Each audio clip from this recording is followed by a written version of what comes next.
4,000 টাকা 5,000 টাকা কুইন্টাল, যে কোনো আলু 2,000 2,500 3,000 এরকম আছে, পেঁয়াজ।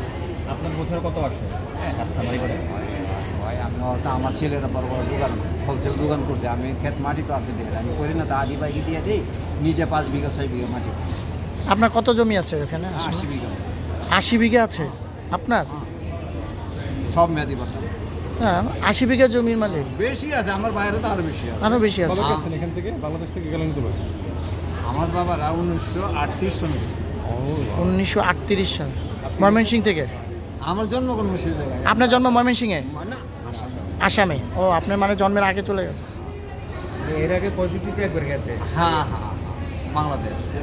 আচ্ছা, আপনারা যখন আসামে গেছেন তখন থেকে এখন আসামে কতটা জনসংখ্যা, যেমন তখন কেমন ছিল আর এখন কেমন আসামের অবস্থা? যখন আমরা যখন ইয়াদ গেছি বাংলাদেশ আসি, হ্যাঁ। তখন জনসাধারণ 4 ভাগের 1 ভাগ ছিল।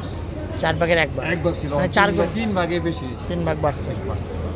জনসাধারণ বাড়ছে। তার মানে যা তখন- অনেক ফাঁকা তখন ছিল। হামলা করে আসামের লোকে হামলা করে আমরা তো মুসলিমের সাথে পারে না? আর কোলাইও না, পারছেও না। ওকে এখন মুসলমান বেশি। হ্যাঁ।